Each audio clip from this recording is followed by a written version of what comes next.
Hi.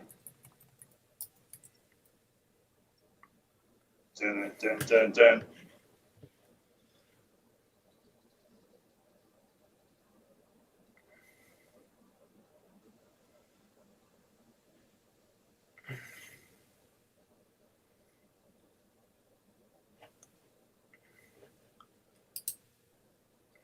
All right, here we are.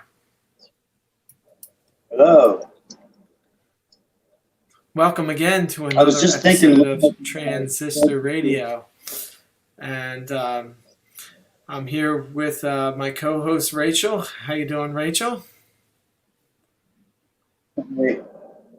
Oh no, Rachel, you're muted. Hi. I can't hear you. Oh no. Oh, wait a minute. No way. Sorry, it was my fault. I can hear you now. Hello. Hi. Well, it's good because I kept talking over you when you were talking. Okay. Hey, I was thinking that on our the Transistor Radio. You hear me? Yeah. Are we done? No. I was thinking the logo, the clothes that the two people are wearing in the logo. We should both get those matching outfits one day for the podcast. I wanted everybody else to hear that suggestion.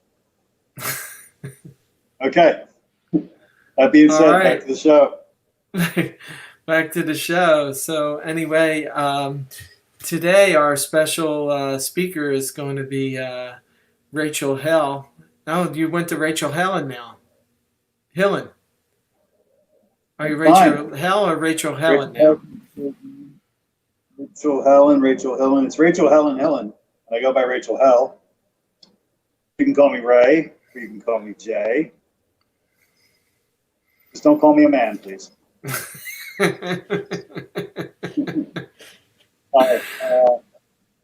So anyway, this is our agenda for today. Let me just pop this in here. Hold on. Reiterate. So our agenda for today is going to be Rachel's story, and I actually spelled her name right. And she's going to tell us how you got to where you're at. So, are you ready? Hi. Yeah, I'm ready to go. Hi, my name's Rachael, and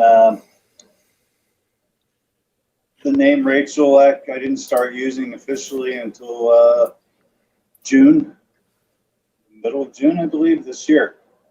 I came out to myself. 2020.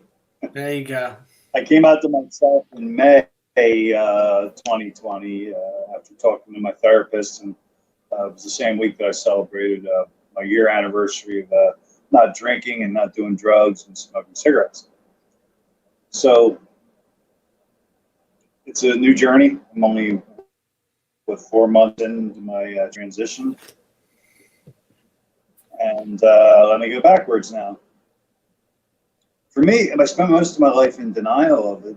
As a kid, I do remember more into dolls, more into girl stuff. I always wanted to be around other girls, moms, but I didn't necessarily think I was a girl. I didn't know. When I was 5 years old, I was, I guess I was molested. I was molested. It didn't seem like a bad memory to me because I was with girls. I was treated as a girl. I was dressed as a girl at 5. And the girl was only a few years older than me. It was another girl, my age, sister. I don't know if I publicly shared that with anybody. I don't know if I've shared that story at all in connection, at least not in connection with my transgenderness, my self-discovery. And so, can you hear me okay still? Yeah, I can hear you.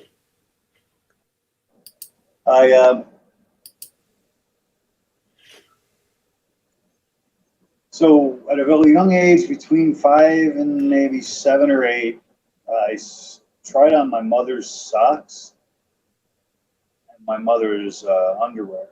It felt right. It felt like really good because the socks were actually yellow, and don't remember the underwear, but I would do that from time to time. But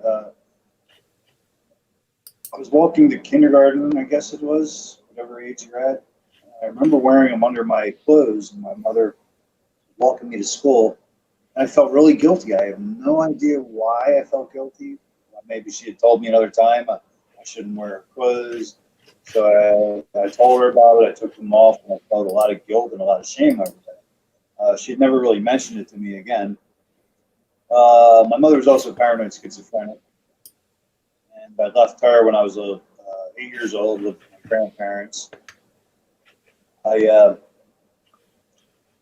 got adopted when I was 11, and it was by my fourth grade teacher. I was in a special academically talented class. I remember connecting to my mother's underwear, my adopted mother. It gave me comfort, especially her pantyhose. I developed what I thought was my pantyhose fetish. I guess it is still a fetish. It's just not as, I didn't realize what it really represented. So through most of my life, I cross-dressed on and off, behind the scenes. And usually when I was finished, I would just take them off. Didn't want to, there was guilt, and I didn't want to be associated with it. I just, it was yuck. I also didn't associate, I didn't relate to regular macho men. A lot of my friends were fellow artists, writers, softer, gentler men, and I really wanted to be around women.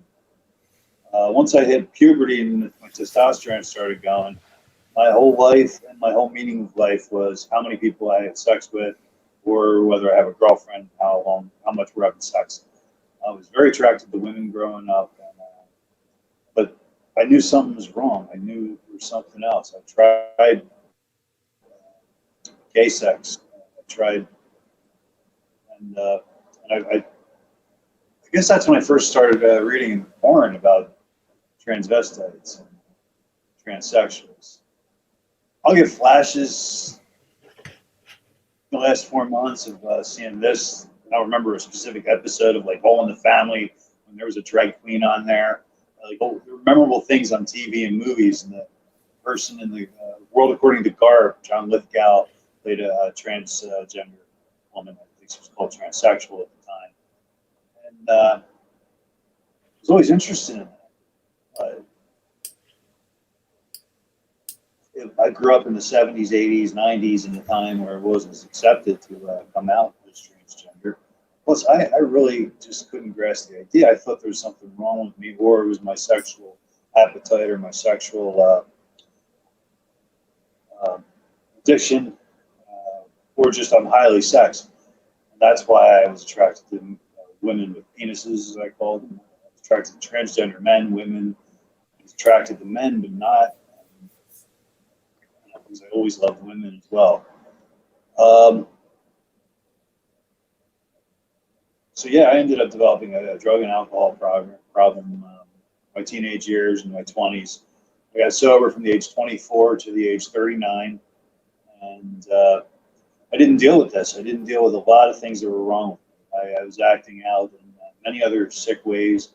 There was darkness in me. There was a darkness at 16 years sober. I mean, not to say I didn't do some great things or have some good times, but I spent my whole life like I'm an actor. Like I keep trying to get this macho thing down. I'm trying to get this guy thing down. How do I be the best guy? I was just telling Tim before the podcast, my voice. This is not my natural voice. I mean, it's not very feminine, but I have many tones to it, and I've had to deepen it. Like when I'm attracted to somebody, I gotta be, hey, how you doing? Or when I'm threatened or any kind of insecurity, I go to the lower voice because that's what I'm supposed to do, and it's so unnatural. I found myself reprogramming myself the past 4 months. Like just a lot of my masculine ways have just fallen to the side.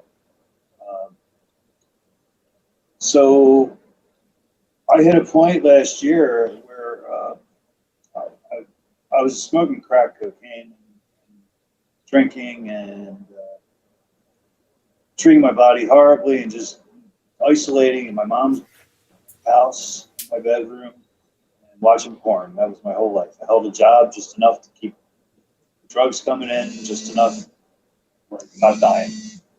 I had my third heart attack May 11th. I stopped drinking, stopped drugs, and smoking cigarettes May 8th of 2019. It's now September 4th, I think, 2020. You can chime in on the right date if I'm wrong. Anyway, I spent that entire last year working on myself emotionally, physically, and spiritually. I went back to my church, Catholic church, to get confirmed again. I went to classes. I went on a retreat with Tim at one point, men's retreat, spiritual retreat, sponsored by Catholic churches. Mm-hmm. Yeah, I did a lot of. I really worked hard to get to know myself and what was going on inside me, so I would not have to drink. Get into the root of it. I found myself on beginning of May last year. It's good. Beginning of May 2020, I found myself driving into Camden, New Jersey, just to browse. And that's where I would get prostitutes and buy drugs. So just kind of, it fucked me up in the head. I've been going to therapy, luckily, for the last 4 years, with the same therapist and psychiatrist. So she gave me, anyway, I talked to her about this. I mentioned to her that I've also been buying women's underwear and socks and wearing women's clothes a lot more. I'm still thinking it's a fetish and it's just a cross-dressing thing and part of my sex addiction. And she suggested that I look into maybe that I'm gender fluid. And she wanted me to go along the spectrum of gender fluidity and check it out myself. And I did for the next month. And on May 4th, 2020, I realized I am transgender female. And what that means to me is I feel like I was born in the wrong body and that I am identified as the wrong sex by other people, including myself for years. I feel like a woman on the inside. Based on my memories and my experiences, I'm more comfortable around women. I don't have very masculine tendencies. And I would like to go full, I would like to get a full transformation into a woman. Top surgery, bottom surgery. Unfortunately, my cardiologist won't allow me to take hormone therapy, but he's upped my prolactin. We can get into that later. It's a heart medicine I was already taking. It gives me breasts, lowers my testosterone, and helps hair fall out on my body and grow hair on my head. So I also was advised that I can eat estrogen-rich foods, like tofu or anything with beans or soy. I'm committed to becoming a woman one day at a time, as I am becoming a better person and a better human. I'm also an artist, and my art transformed as well. I had always drawn a certain style of cartoon, a little horror, a little sarcasm, and now it's just straight up abstract. It's actually beautiful. I never thought that I could do it. Think beautifully, be beautiful. The darkness that I was talking about that came with my drinking, it's gone. I came out on Facebook, believe it or not. That's when it really hit. I had over 250 people come out and say something that they didn't have to say, that they're supportive. Many people came out to me about their own transgenderism, their own family members that are transgender. They came out to me with their sexuality.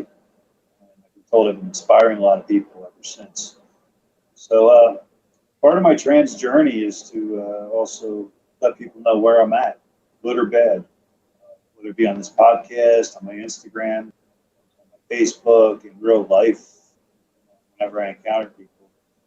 And day to day, I try to be the best Rachel that I can be, the best human being I can be. I hope this podcast helps people, and I hope I can help people, and I hope you can help me. I don't know how long that was, Tim, but It's felt it's about 15 minutes. So not bad.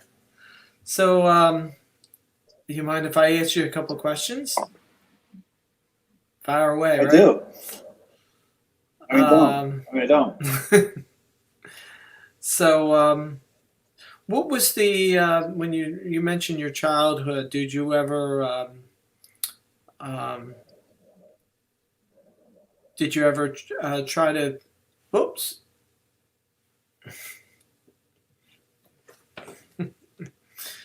Okay, well, Rachel has left the building, so hopefully we'll get her back at some point. I'm going to text her.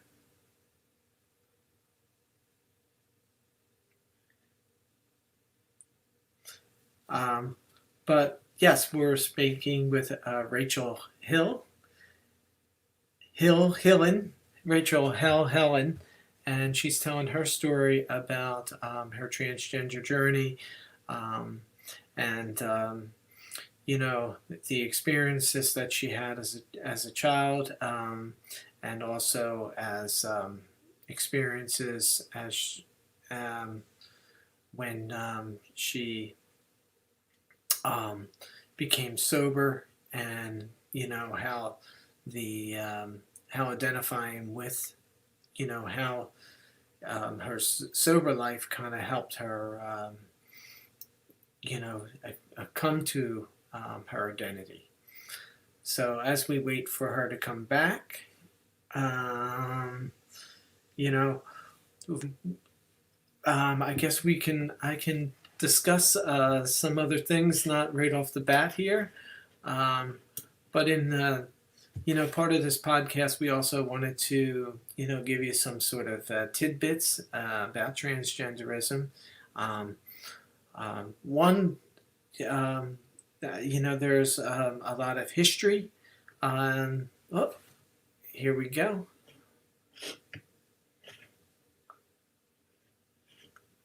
We're almost got her back.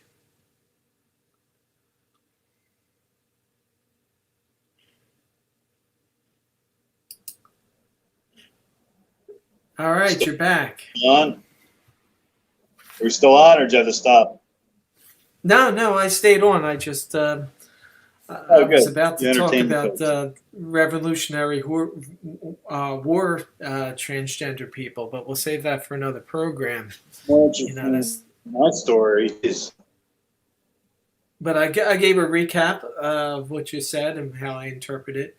So anyway, no, my question was, you know, when was the first time you tried to actually, um, when when do you think you actually felt dysphoria? I think it might have asked that question before, especially when you were a child. Did you, you know, feel some dysphoria as a child, and did you have any male friends at all? Of course, yeah. I had a lot of my male friends were softer. Well, nice. They're artists and musicians. Sorry for the movement of the camera. I'm going to put it back up. I don't know if I ever felt like I was in the wrong body, but I never felt right in my body. And that's what clicked. Like when I came out this year to myself, it felt right. Like I felt right in this body for the first time because I'm trying to change it. I just look too masculine, and I never, ever thought it'd be a possibility. So, like, I had dreams, fantasies every now and then growing up. Like I had the secret fantasy that I woke up with a vagina. I woke up a woman, but I I never thought I could pass. I never tried to pass. That's why I would only dress up at Halloween. Um, when I was 13, I put on my mother's clothes and a fur coat, and her pocketbook, and I walked into a CVS and I bought tampons. Mm-hmm. I had full makeup on, and I never even got into makeup on myself until, except for the bands I was in. So I never tried feminine makeup. I always did monster makeup. Why did I bring? Well, Oh, the dysphoria. Yeah, my dysphoria is weird. Like I now that once I realize what the problem is and what I want, and I know I want a vagina, I look down. I do go through periods where I look down and I'm like, I don't like what I see. But it's what I got, so I'm embracing it for now. I'm willing to let go of it to become more like the way I feel I should look as a woman. so since you came out, what were some of the what was some surprising things that you didn't expect from people? Well, women are amazing. Most of the women I know in my life instinctively just knew what to say, what to do. Uh, Even the fact that I'm still with women, women put their guard down when I'm around them. They know I'm not out to have sex with them. I don't even know if that's it, or they know I'm more like a woman. I don't know. I'm surprised how much we relate and how honest women are around me now, which I did not get in the past. Mm-hmm. Men are a little different, but I know how men think because I kept trying. I've been hanging out with them, and I have a lot of their mentality from being brought up a male, so I can still relate. Uh, I'm intimidated and scared to go out like this. That kind Mm-hmm. of changes, you mean? Yeah. Nobody's giving me a hard time yet. And was jumping the gun at work, and I don't have the need to actually tell anyone. I work part time, and I was going to tell them. And I just left it with my HR and owners. So I can still pass as a male much more than I can pass as a woman. But I'm also starting to realize it's really how I feel. Like, yes, my goal is to have a woman's body and a woman's face and be more feminine, but it's okay if I'm not right now because I know how I am inside now. But it's only been 4 months, and also my hormones are going up and down with my meds, so it's not. Who knows what tomorrow's going to bring? Right. Mm-hmm. One thing I'm finding out from everybody I've talked to that's already transitioned and videos I've watched, people that transition, there's no correct path. There's no right way or Right. wrong way to do this.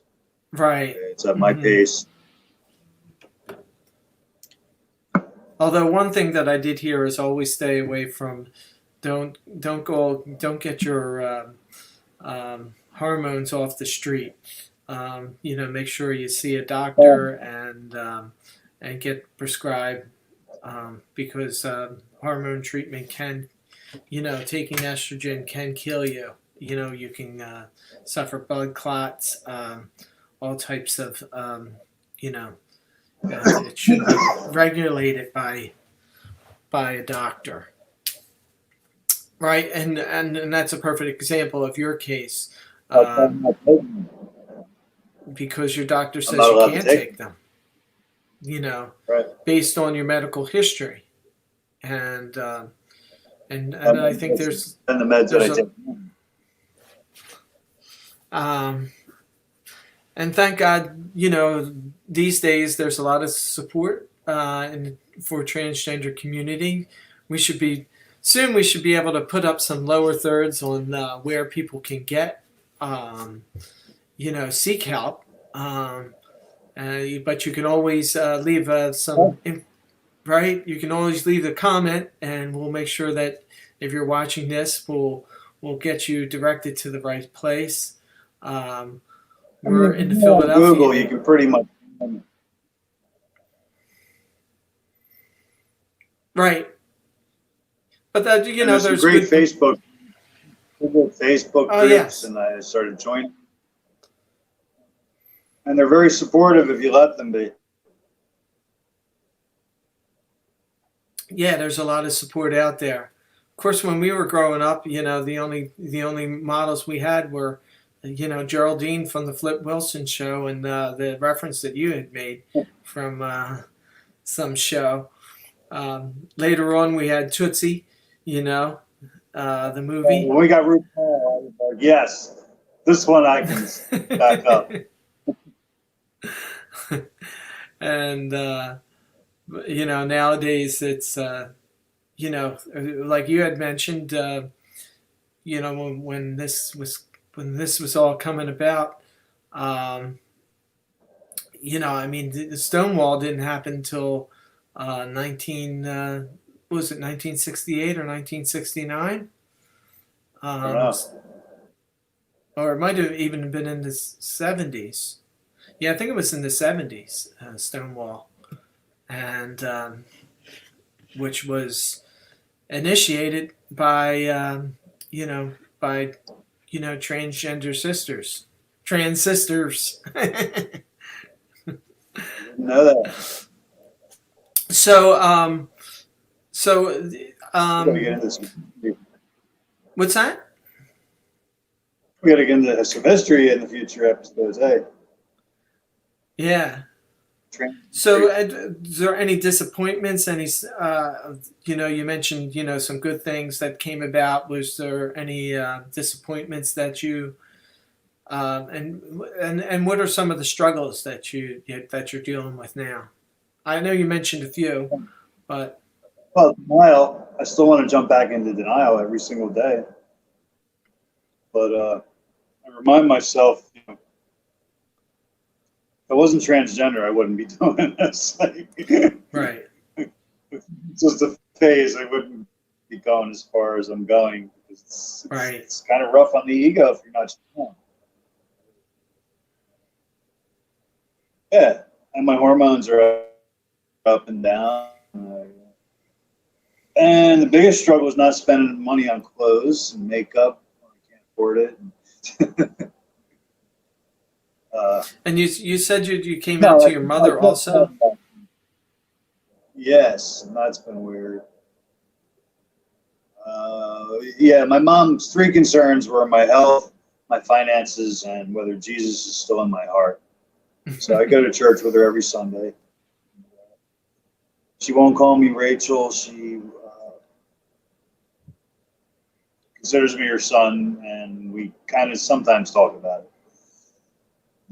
But she's been much more receptive as the weeks go by, and she sees my demeanor change. Tim will vouch for me. I'm a much calmer person since I came out than I was before. I had all this nervous energy, and I never knew why. Hmm. Well, I am bipolar, but my mania just dropped. I get excited and stressed or whatever, but I'm a different person. Rachel knows how to handle problems that Rich could not. Hmm. It's scary though. Like going through my Do you have building an and example? Do you it's. have an example of how, you know, Rachel handled a problem better than Rich? I had a girl living. No, never mind. Can't edit that out too. Uh, All right, there are examples, but you just can't talk about yeah, and I can't think of any of that. them. Just So the people I choose to hang out with, the things I do, the way I handle people. Uh, I don't quit my job if I get mad for a day, or little things like that. It's mm, just decision making is much better. mm, Decided to do a podcast, right, but it and is it, also scary for me right now because I don't look like a woman at all, and I look like a man in a wig, wearing makeup and women's clothes, and there's some parts of Philadelphia, like Northeast Philadelphia, I'm very uncomfortable, and I was put in a situation a few weeks ago. Just I don't know. There's some places like Center City, Philadelphia, where they've seen it all. Most areas surrounding South Philly, West Philly, but and then I live in the suburbs in Jersey, so it's like walking into it. So you get. I get self-conscious, so I almost feel I have to put blinders on, and it's the way I imagine cisgender born female women feel about men looking at them all the time. It's just you can't look around, you can't look at anything. You just got to focus on what you're there to do. Don't look at people, and it's okay. I mean, because it's worth it too. But the Philly one, I'm more afraid of getting beat up when it's in bad neighborhoods. New Jersey is more of just an embarrassing, self-conscious. I'm not embarrassed, or I wouldn't go out. The people in my apartment building, I don't know. Like, they know me as one way, and then they see me. Already see me dressed in women's clothes, and my breasts are getting bigger, and I haven't worn I don't wear the wig out of the house as often. I'm uncomfortable, but I've spent the last 15 months making myself comfortable with uncomfortable things in order to move forward with my life. And I found conquering fears is worth it, because fear is just going to linger if you don't run through it. And fear is going to be there whether I run through it or whether I stay in it. But if I run through it, I'll get past it.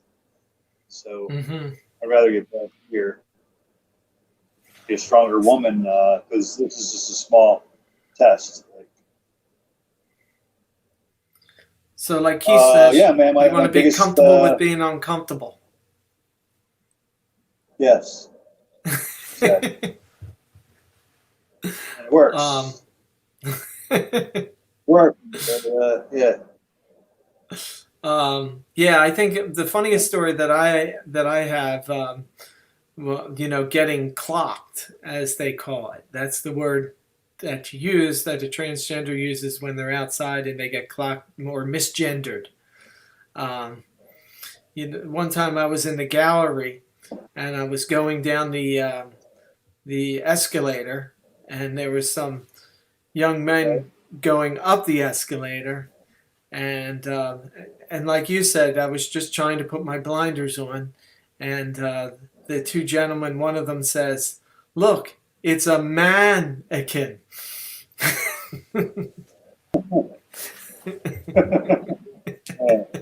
A mannequin. I had to admit, it was pretty funny. Now you get it? I got it. So, I got an episode of 2.5 Men. His neighbor Rose married a man named Manny Quinn. Mm-hmm. Manny Quinn, mannequin. Oh. Well, we both dated Amanda. Yeah. Amanda, if you're out there. Yeah. Look what you dated. You know who you are. Anyway, we're just about at that time. It's we're about 32 minutes, and so anyway, yeah. Thanks for tuning in. Sorry we lost Rachel there for a moment, and so. Oh, you have something else you need to say? No.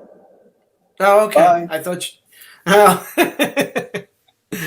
So next week, we're going to hear my story, which is similar but different than Rachel's, and I like for me, for this podcast, this is trying to find my own spot. I think for both of us, this is not just for the people out there that may be watching, but also for ourselves as we, try to identify our own place in the community. And I think I actually have a slide to end with, and then we'll take it out. Thank you, Rachel, for telling your story. Very courageous, and Thanks, Phil. your journey is certainly very courageous. And as a friend, it's been a pleasure getting to know you. In many facets of your life, and watching it's always great to have a friend you've known for like over 25 years now, more than that now, more like 27, 28 years, and go through many different phases of our lives. And it's great to have you So, along, yeah, Rachel. great to have us alive too. Great to have us alive. So with that, I am going to go, and we'll take us out. All right, sister. Sister.